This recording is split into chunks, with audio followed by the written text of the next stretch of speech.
Hello everyone, and thank you so much for joining us today. So we are in front of the Yellow Trail Museum here in Hope, Indiana. And I would like to introduce to you today our presenter. This is Erin Anderson, who has been so gracious to help us with this project. And she's going to share with you a little more. Thanks for coming, Erin. Thanks for having me. So today we are going to do kind of a sneak peek of the museum. We are currently expanding to twice our current size. So part of the museum is under construction, but there's plenty of cool things for us to check out.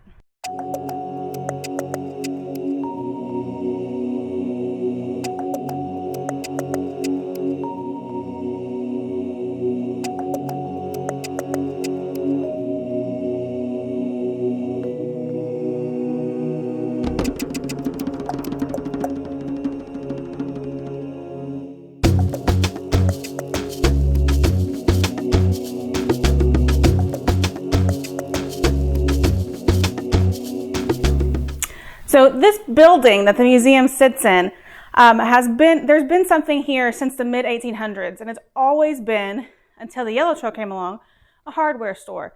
It went through several different owners, but the most recent, before the museum took over, was Wineland. And you can even look in some of our flooring in the first floor, there's holes in the floor where they would have big spools of rope or wire or cable in the basement. And they would pull the rope up through the floor and a pulley in the ceiling to be able to measure it off for customers who wanted to buy some. So there's still little things about the building that are reminiscent of its original life. In the early 1900s, it actually burned down and was rebuilt again as another hardware store. And there's even a story about how the hardware store had the only safe in town. And the reason the building burnt down was because robbers came to try to steal the safe, break into it.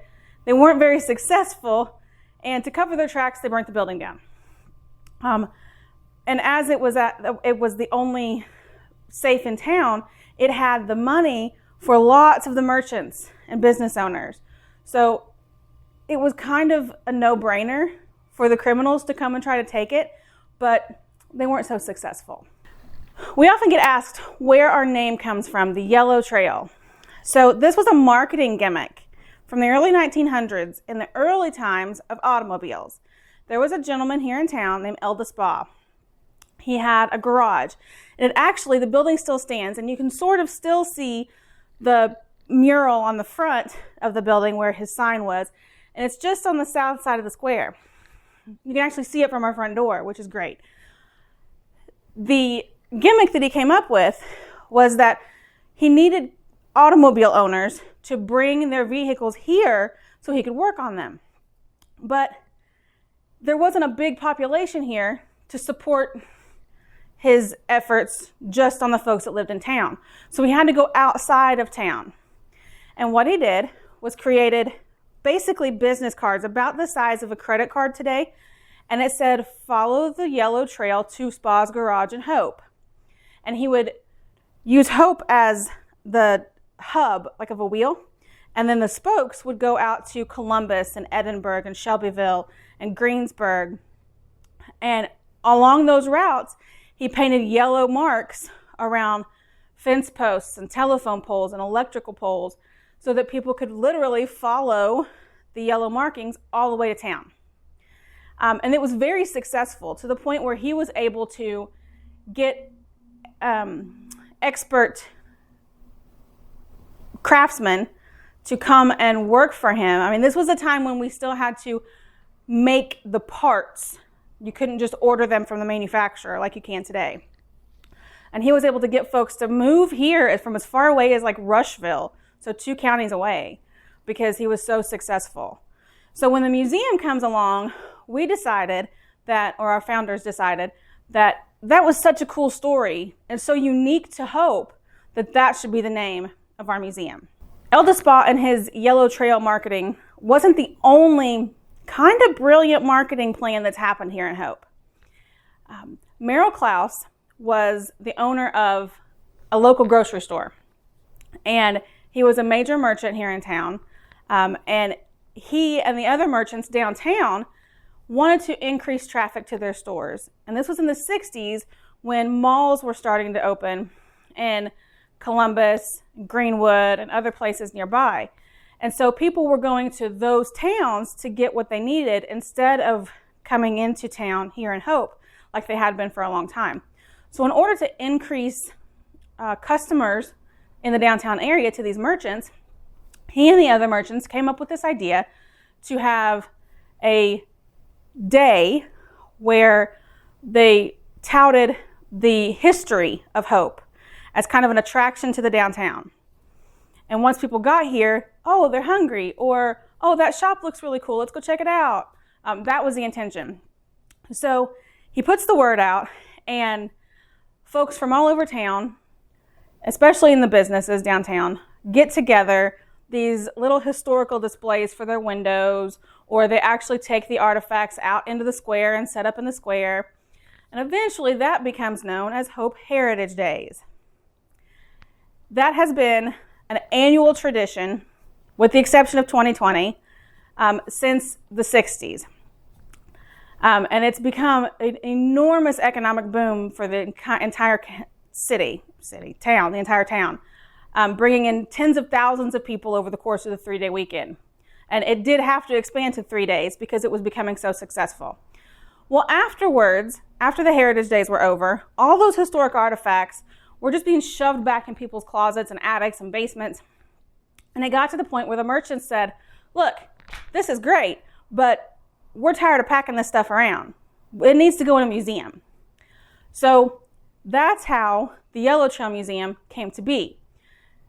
Merrill Klaus and some of the other merchants in town and some other folks decided, let's put together a museum. And originally, the museum was just the upstairs where we are now. You would come in the side door and come up the stairs into this area. And Merrill Klaus owned this building at the time, so he rented the top floor for like $1 to the Yellow Trail organization to have the museum. And eventually, when he decides he's going to sell the building, he sells it to the museum so they can expand to the downstairs as well. So what started as a marketing scheme to get customers to come to downtown Hope becomes a now beloved local institution of the Yellow Trail Museum. The museum itself has been in existence for about 45 years, so since about the mid-70s. And since then, we have expanded from the top floor to include the first floor. We've expanded the next building over, which was, when I was growing up, the library.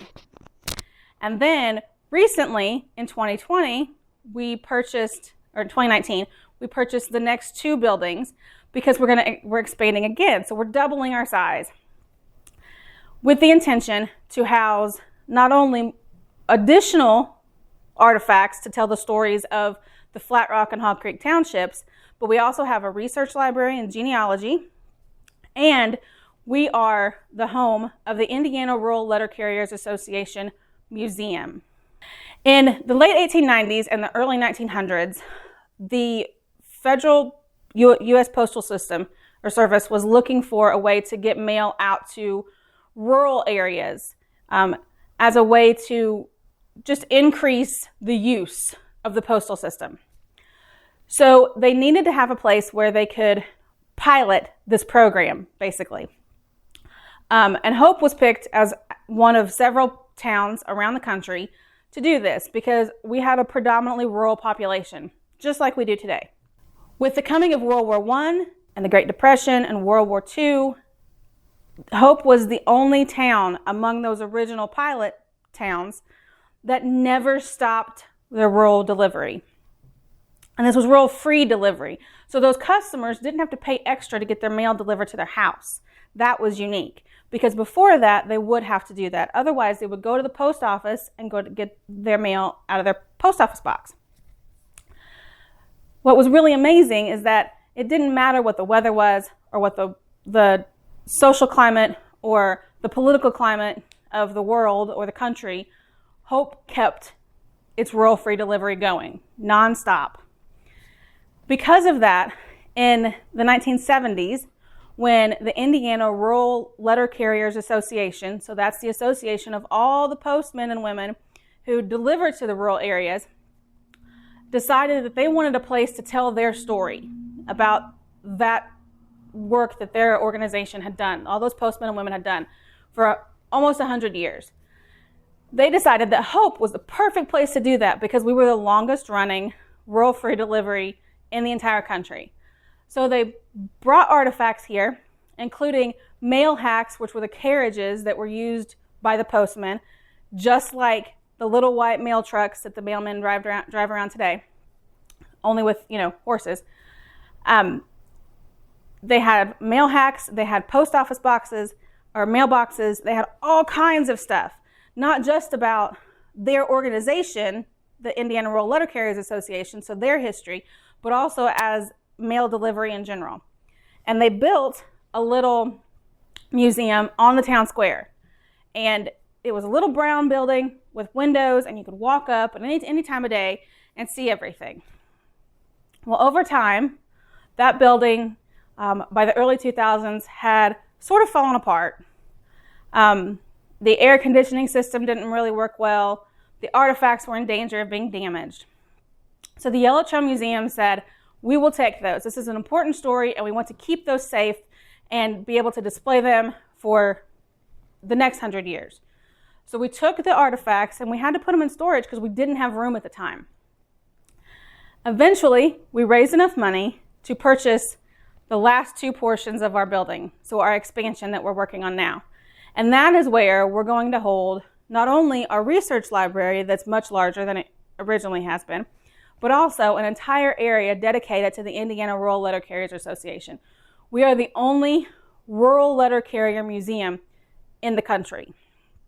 So not only has the Indiana Rural Letter Carriers Association sponsored our museum for that area, or for that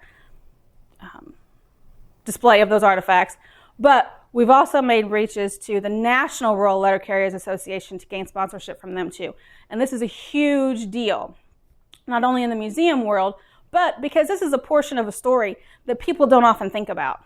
That's actually really important to the expansion and the success of our country.